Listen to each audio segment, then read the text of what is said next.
नमस्कार दोस्तों, कालजयी तृतीया में आप सभी का स्वागत है। प्रस्तुत है मुंशी प्रेमचंद द्वारा लिखित उपन्यास नर्मला। एक तरफ जहां नर्मला के विवाह की तैयारियां जोरों पर थीं, वहीं दूसरी ओर विवाह के खर्चे को लेकर नर्मला के माता पिता में मतभेद हो जाता है। क्या यह किसी नए तूफान की आशंका है? जानने के लिए सुनिए नर्मला का पहला भाग।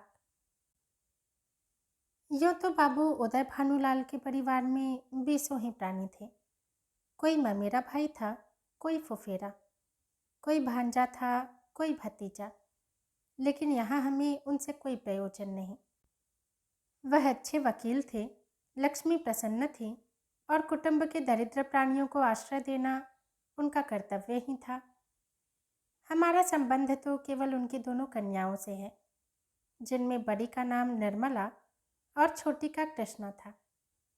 अभी कल दोनों साथ साथ गुड़िया खेलती थी। निर्मला का 15वां साल था, कृष्णा का 10वां। फिर भी उनके स्वभाव में कोई विशेष अंतर न था। दोनों चंचल, खिलाड़िन और सैर तमाशे पर जान देती थीं।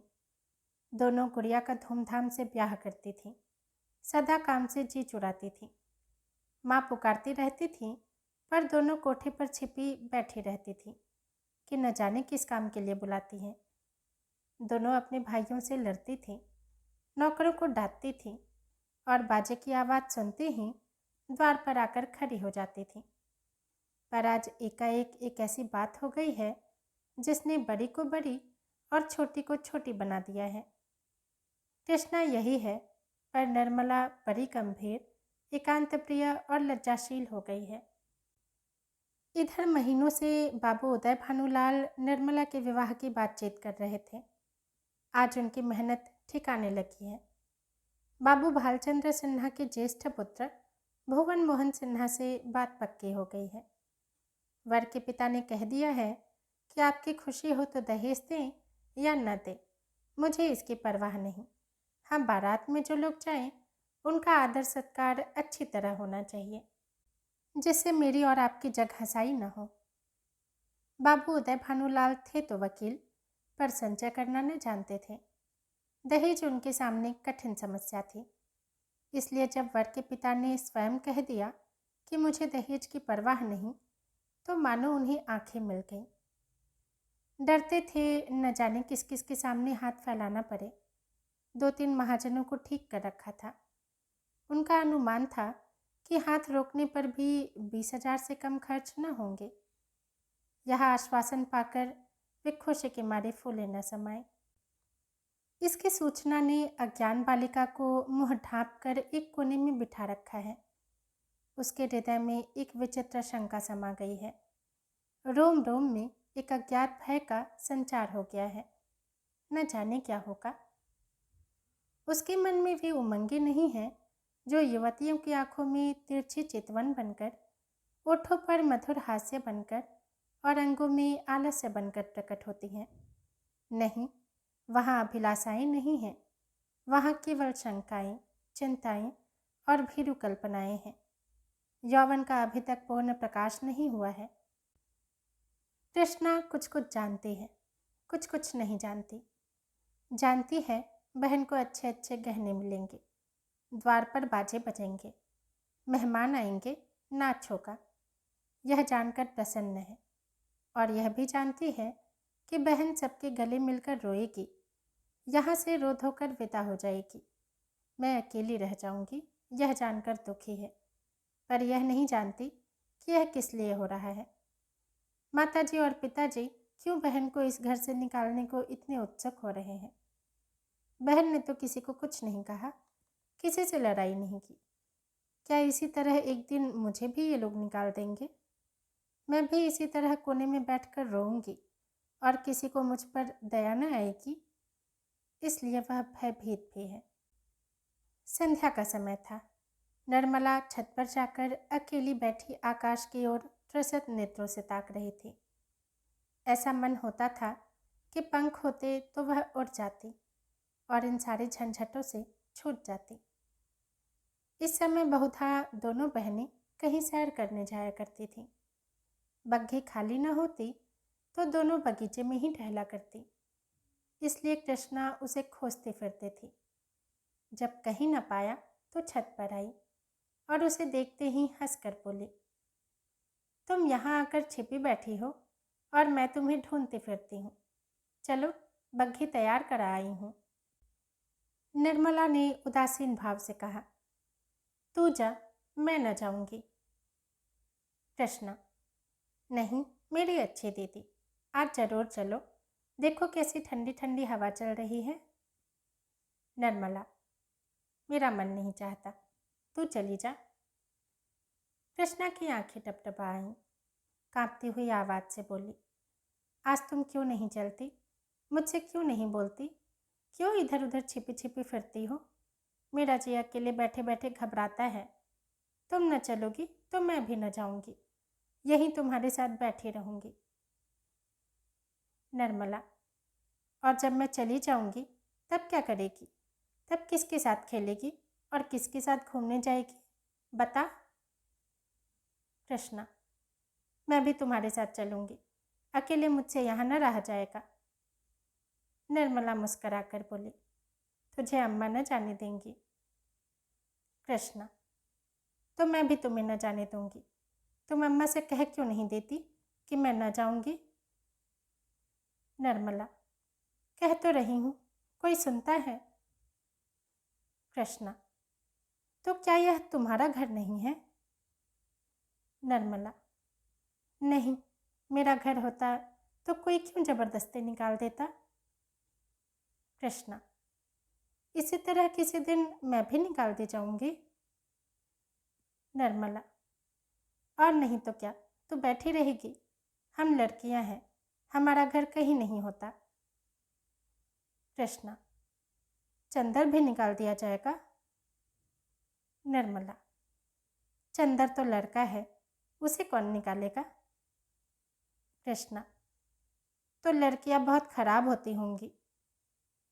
निर्मला, खराब ना होती तो घर से भगाई क्यों जाती?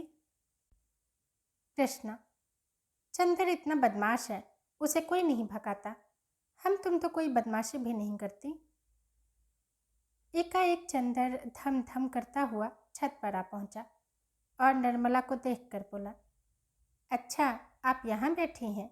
ओहो, अब तो बाजे बजेंगे, दीदी दुल्हन बनेगी, पालकी पर चढ़ेंगी। ओहो। चंदर का पूरा नाम चंद्रभानु सिन्हा था। निर्मला से 3 साल छोटा और कृष्णा से 2 साल बड़ा। निर्मला, चंदर, मुझे चिढ़ाओगे तो अभी जाकर अम्मा से कह दूंगी। चंदर, तो चिढ़ती क्यों हो, तुम भी बाजे सुनना। ओहो, अब आप दुल्हन बनेंगी। क्यों किशनी, तू बाजे सुनेगी ना? वैसे बाजे तूने कभी नहीं सुने होंगे। कृष्णा, क्या बैंड से भी अच्छे होंगे? चंदर, हाँ हाँ, बैंड से भी अच्छे, 1000 गुना अच्छे, लाख गुना अच्छे। तुम जानो क्या, एक बैंड सुन लिया तो समझने लगी कि उससे अच्छे बाजे नहीं होते। बाजे बजाने वाले लाल लाल वर्दियाँ और काली काली टोपियाँ पहने होंगे, ऐसे खूबसूरत मालूम होंगे कि तुमसे क्या कहूँ। आतिशबाजियाँ भी होंगी, हवाइयाँ आसमान में उड़ जाएंगी और वहाँ तारों में लगेंगी तो लाल पीले हरे नीले तारे टूट टूट कर गिरेंगे। बड़ा मजा आएगा। कृष्णा, और क्या क्या होगा चंदर, बता दे मेरे भैया। चंदर, मेरे साथ घूमने चल तो रास्ते में सारी बातें बता दूँ। ऐसे ऐसे तमाशे होंगे कि देखकर तेरी आंखें खुल जाएंगी। हवा में उड़ती हुई परियां होंगी, सचमुच की परियां। कृष्णा, अच्छा चलो, लेकिन न बताओगे तो मारूंगी। चंदर और कृष्णा चले गए, पर निर्मला अकेली बैठी रह गई। कृष्णा के चले जाने से इस समय उसे बड़ा क्षोभ हुआ। कृष्णा, जिसे वह प्राणों से भी अधिक प्यार करती थी, आज इतने निष्ठुर हो गई, अकेली छोड़कर चली गई। बात कोई न थी, लेकिन दुखी हृदय दुखती हुई आँख है जिसमें हवा से भी पीड़ा होती है। निर्मला बड़ी देर तक बैठी रोती रही। भाई बहन माता पिता सभी इसी भांति मुझे भूल जाएंगे, सबकी आंखें फिर जाएंगी, फिर शायद इन्हें देखने को भी तरस जाऊं। बाग में फूल खिले हुए थे, मीठी मीठी सुगंध आ रही थी। चैत के शीतल मंद समीर चल रही थी। आकाश में तारे छिटके हुए थे। निर्मला इन्हीं शोकमय विचारों में परी परी सो गई और आंख लगते ही उसका मन स्वप्न देश में विचरने लगा। क्या देखती है कि सामने एक नदी लहरें मार रही है और वह नदी के किनारे नाव की बात देख रही है। संध्या का समय है। अंधेरा किसी भयंकर जंतु की भांति बढ़ता चला आता है। वह घोर चिंता में पड़ी हुई है कि कैसे यह नदी पार होगी, कैसे पहुंचूंगी। रो रही है कि कहीं रात ना हो जाए, नहीं तो मैं अकेली यहाँ कैसे रहूंगी। एकाएक उसे एक सुंदर नौका घाट की ओर आती दिखाई देती है। वह खुशी से उछल पड़ती है और जो ही नाव घाट पर आती है वह उस पर चढ़ने के लिए बढ़ती है, लेकिन जब नाव के पटरी पर पैर रखना चाहती है उसका मल्लाह बोल उठता है, तेरे लिए यहाँ जगह नहीं है। वह मल्लाह की खुशामद करती है, उसके पैरों पड़ती है, रोती है, लेकिन वह यह कहे जाता है, तेरे लिए यहाँ जगह नहीं है। एक क्षण में नाव खुल जाती है। वह चिल्ला चिल्ला कर रोने लगती है। नदी के निर्जन तट पर रात भर कैसे रहेगी, यह सोच वह नदी में कूदकर उस नाव को पकड़ना चाहती है कि इतने में कहीं से आवाज़ आती है, ठहरो ठहरो, नदी गहरी है, डूब जाओगी।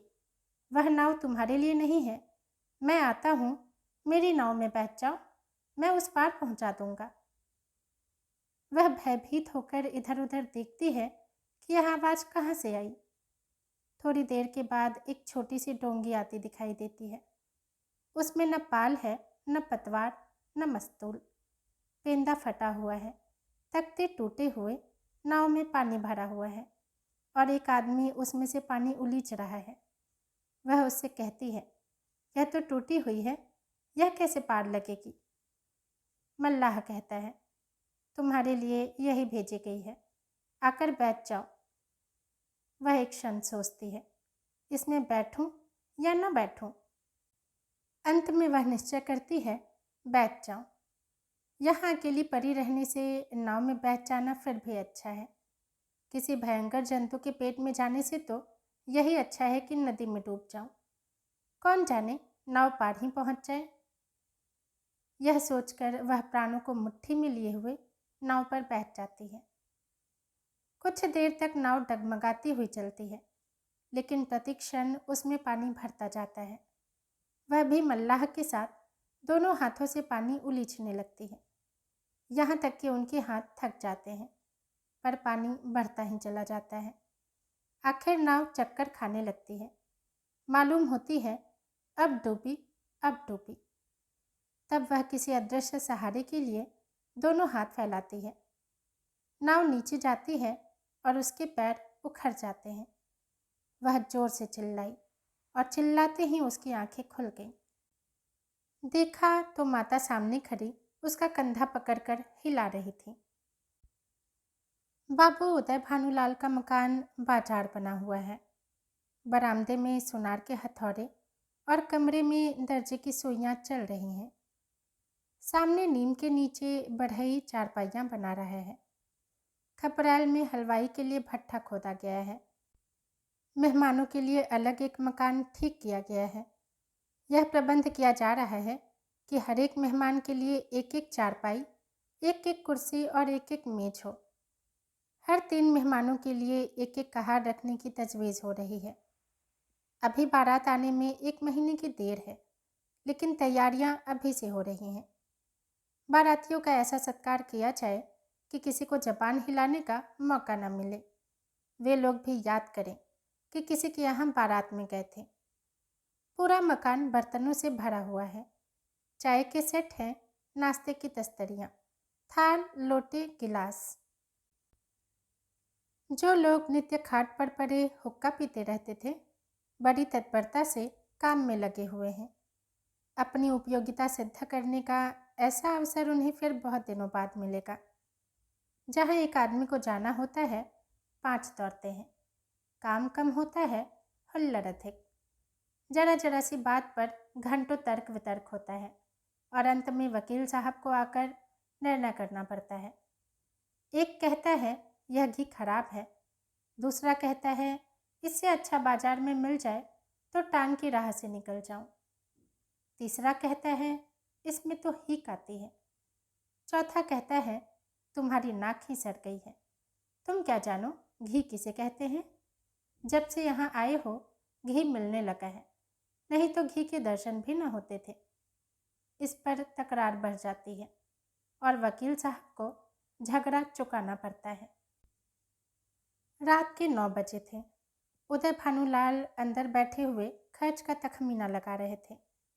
वह प्रायः रोज ही तखमीना लगाते थे, पर रोज ही उसमें कुछ न कुछ परिवर्तन करना पड़ता था। सामने कल्याणी भौहें से कोरे खड़ी थी।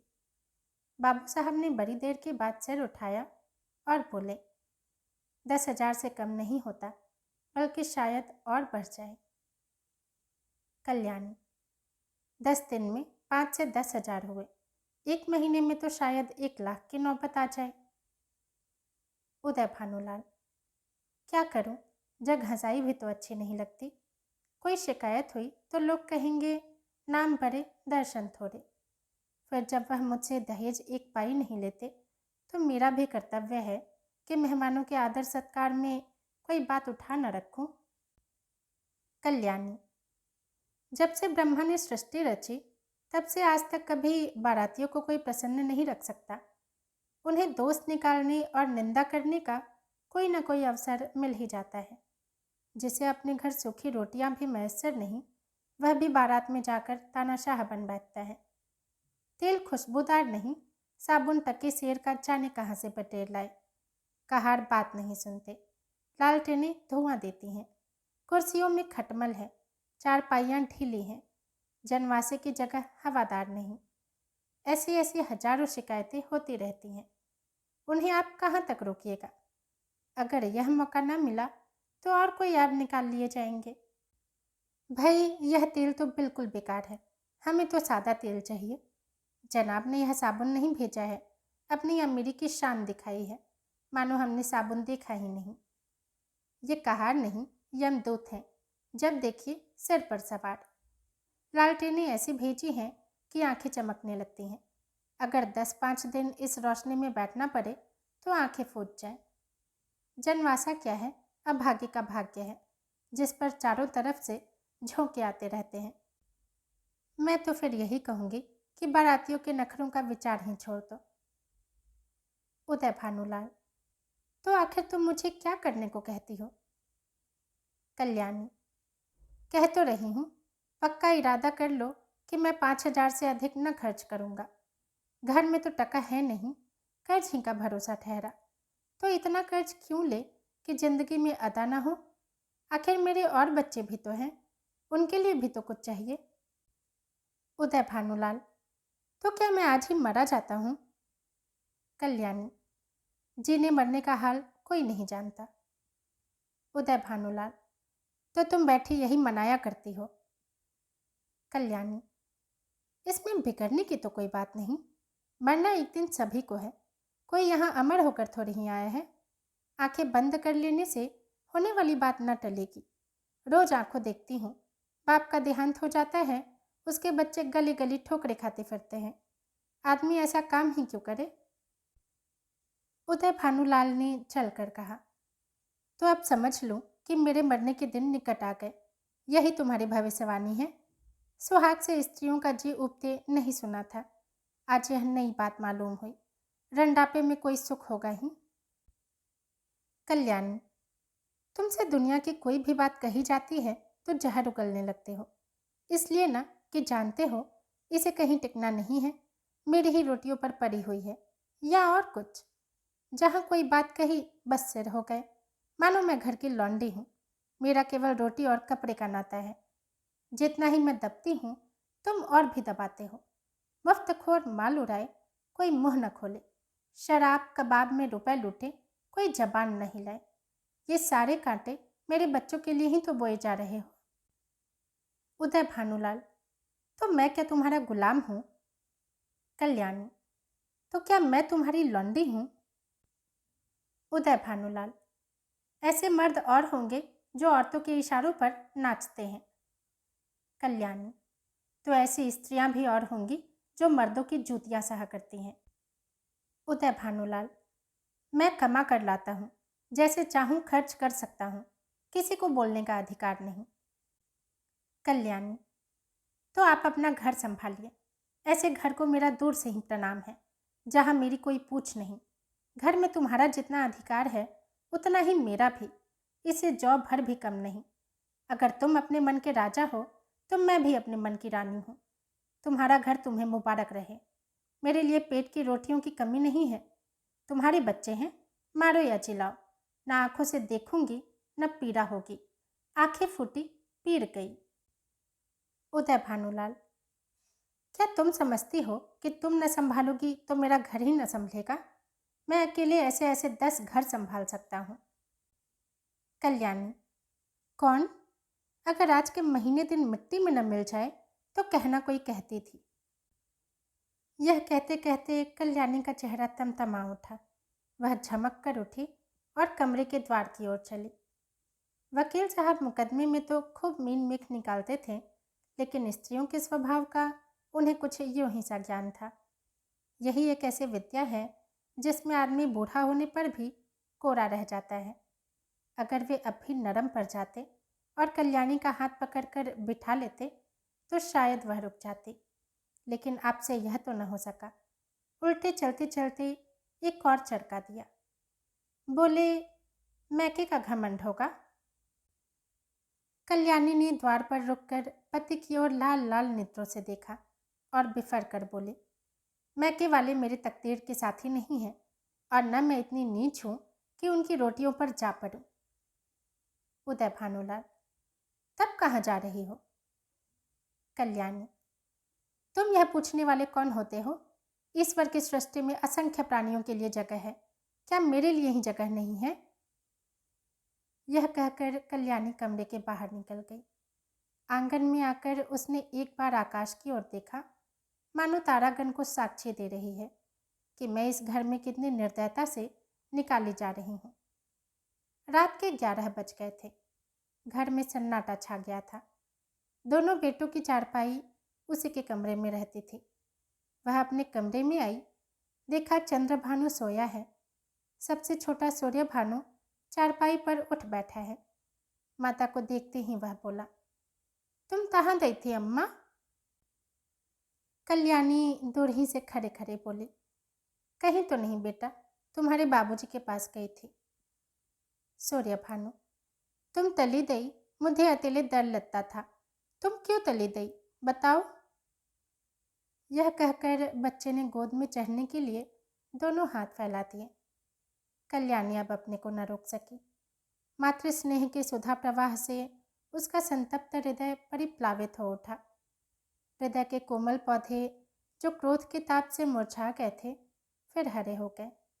आंखें सजल हो गईं। उसने बच्चे को गोद में उठा लिया और छाती से लगाकर बोली, तुमने पुकार क्यों न लिया बेटा? सूर्य भानु, पुतालता तो था, तुम थुनती न थी। बताओ, अब तो कभी न दाऊदी। कल्याणी, नहीं भैया, अब नहीं जाऊंगी। यह कहकर कल्याणी सूर्यभानी को लेकर चारपाई पर लेटी। माँ के हृदय से लिपटते ही बालक निशंक होकर सो गया। कल्याणी के मन में संकल्प विकल्प होने लगे। पति की बातें याद आती तो मन होता घर को तिलांजलि देकर चली जाऊं, लेकिन बच्चों का मुंह देखती तो वात्सल्य से चित्त गदगद हो जाता। बच्चों को किस पर छोड़ जाऊं? मेरे इन लालों को कौन पालेगा? ये किसके होकर रहेंगे? कौन प्रातःकाल इन्हें दूध और हलवा खिलाएगा? कौन इनकी नींद सोएगा, इनकी नींद जागेगा? बेचारे कौड़ी के 3 हो जाएंगे। नहीं प्यारो, मैं तुम्हें छोड़कर कहीं नहीं जाऊंगी। तुम्हारे लिए सब कुछ सह लूंगी। निरादर, अपमान, जली कटी, खरी खोटी, घुरकी झिड़की सब तुम्हारे लिए सहूंगी। कल्याणी तो बच्चे को लेकर लेटी, पर बाबू साहब को नींद न आई। उन्हें चोट करने वाली बातें बड़ी मुश्किल से भूलती थी। उफ, यह मिजाज, मानो मैं ही इनकी स्त्री हूँ। बात मुंह से निकालनी मुश्किल है। अब मैं इनका गुलाम होकर रहूं। घर में अकेले यह रहें और बाकी जितने अपने बेगाने हैं सब निकाल दिए जाएं। जला करती हैं, मनाती हैं कि यह किसी तरह मरे तो मैं अकेली आराम करूं। दिल की बात मुंह से निकल ही आती है, चाहे कोई कितना ही छिपाए। कई दिन से देख रहा हूँ ऐसी ही जली कटी बातें सुनाया करती हैं। मैके का घमंड होगा, लेकिन वहाँ कोई भी न पूछेगा। अभी सब आवभगत करते हैं। जब जाकर सिर पर रहेंगी तो आटे दाल का भाव मालूम हो जाएगा। रोती हुई आएंगी। वाह रे घमंड, सोचती हैं मैं ही यह गृहस्थी चलाती हूँ। अभी 4 दिन को कहीं चला जाऊं तो मालूम हो जाएगा। सारी शेखी किरकिरी हो जाएगी। एक बार इनका घमंड तोड़ ही दूं, जरा वैधव्य का भी मजा चखा दूं। न जाने इनकी हिम्मत कैसे पड़ती है कि मुझे यूं कोसने लगती हैं।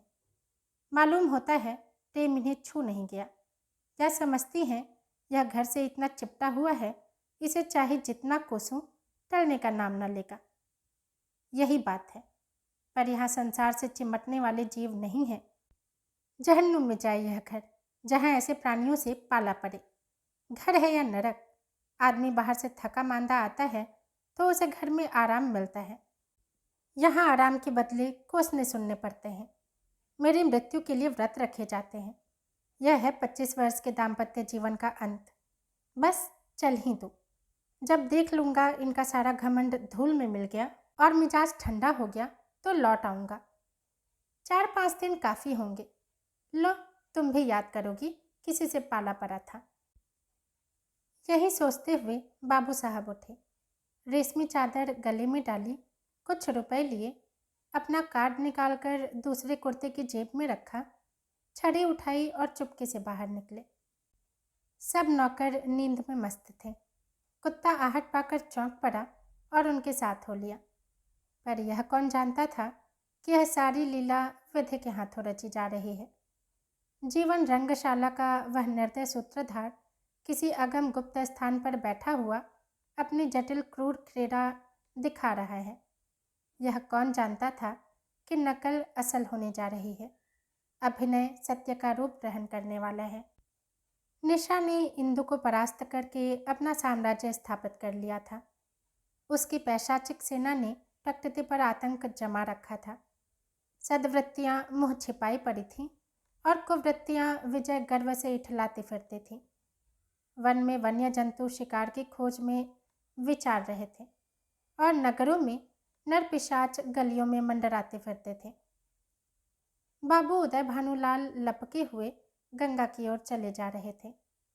उन्होंने अपना कुर्ता घाट के किनारे रखकर 5 दिन के लिए मिर्जापुर चल जाने का निश्चय किया था। उनके कपड़े देखकर लोगों को डूब जाने का विश्वास हो जाएगा। कार्ड कुर्ते की जेब में था। पता लगाने में कोई दिक्कत न हो सकती थी। दम के दम में सारे शहर में खबर मशहूर हो जाएगी। 8 बजते बजते तो मेरे द्वार पर सारा शहर जमा हो जाएगा। तब देखूं देवी जी क्या करती हैं। यही सोचते हुए बाबू साहब गलियों में चले जा रहे थे। सहसा उन्हें अपने पीछे किसी दूसरे आदमी के आने की आहट मिली। समझे कोई होगा। आगे बढ़े, लेकिन जिस गली में वह मुड़ते उसी तरफ यह आदमी भी मुड़ जाता था। तब बाबू साहब को आशंका हुई कि यह आदमी मेरा पीछा कर रहा है। ऐसा आभास हुआ कि इसकी नीयत साफ नहीं है। उन्होंने तुरंत जेबी लालटेन निकाली और उसके प्रकाश में उस आदमी को देखा। एक बलिष्ठ मनुष्य कंधे पर लाठी रखे चला आता था। बाबू साहब उसे देखते ही चौंक पड़े। यह शहर का छटा हुआ बदमाश था। 3 साल पहले उस पर डाके का अभियोग चला था। उदय भानु ने उस मुकदमे में सरकार की ओर से पैरवी की थी और इस बदमाश को 3 साल की सजा दिलाई थी। तभी से वह इनके खून का प्यासा हो रहा था। कल ही वह छूट कर आया था। आज दैवात साहब अकेले रात को दिखाई दिए तो उसने सोचा यह इनसे दांव चुकाने का अच्छा मौका है। ऐसा मौका शायद ही फिर कभी मिले। तुरंत पीछे हो लिया और वार करने की घात ही में था कि बाबू साहब ने जेबी लालटेन जलाई। बदमाश जरा ठिठक कर बोला। क्यों बाबूजी, पहचानते हो? मैं हूँ मतई। बाबू साहब ने डपट कर कहा। तुम मेरे पीछे पीछे क्यों आ रहे हो? मतई। क्यों, किसी को रास्ता चलने की मनाही है? यह गली तुम्हारे बाप की है? बाबू साहब जवानी में कुश्ती लड़े थे, अब भी रिष्ट पुष्ट आदमी थे, दिल के भी कच्चे न थे। छड़ी संभाल कर बोले, अभी शायद मन नहीं भरा, अब की 7 साल को जाओगे। मतई। मैं 7 साल को जाऊंगा या 14 साल को, पर तुम्हें जिंदा न छोड़ूंगा। हाँ, अगर तुम मेरे पैरों पर गिरकर कसम खाओ कि अब किसी को सजा न कराऊंगा तो छोड़ दो। बोलो, मंजूर है? उदय भानुलाल। तेरी शामत तो नहीं आई? मतई। शामत मेरी नहीं आई, तुम्हारी आई है। बोलो, खाते हो कसम? 1। उदय भानुलाल। तुम हत्ते हो कि मैं पुलिसमैन को बुलाऊं? मतई। 2। उदय भानुलाल। हट जा बदमाश, सामने से। मतई। 3। मुंह से 3 शब्द निकालते ही बाबू साहब के सिर पर लाठी का ऐसा तुला हाथ पड़ा कि वह अचेत होकर जमीन पर गिर पड़े। मुंह से केवल इतना ही निकला, हाय, मार डाला। मतई ने समीप आकर देखा तो सिर फट गया था और खून की धार निकल रही थी। नाड़ी का कहीं पता न था। समझ गया कि काम तमाम हो गया। उसने कलाई से सोने की घड़ी खोल ली, कुर्ते से सोने के बटन निकाल लिए, उंगली से अंगूठी उतारी और अपनी राह चला गया, मानो कुछ हुआ ही नहीं। हाँ, इतनी दया की कि लाश रास्ते से घसीट कर किनारे डाल दी। हाय, बेचारे क्या सोचकर चले थे, क्या हो गया? जीवन, तुमसे ज़्यादा आसार भी दुनिया में कोई वस्तु है? क्या वह उस दीपक की भांति ही क्षण भंगुर नहीं है जो हवा के एक झोंके से बुझ जाता है? पानी की एक बुलबुली को देखते हो, लेकिन उसे टूटते भी कुछ देर लगती है। जीवन में तो उतना भी सार नहीं। सांस का भरोसा ही क्या, और इसी नश्वरता पर हम अभिलाषाओं के कितने विशाल भवन बनाते रहते हैं। नहीं जानते नीचे जाने वाली सांस ऊपर आएगी या नहीं, पर सोचते इतनी दूर की हैं मानो हम अमर हैं। दोस्तों, निर्मला का पहला भाग यही समाप्त होता है। यदि पसंद आई हो तो लाइक करें, कमेंट करें और चैनल को सब्सक्राइब भी ज़रूर करें।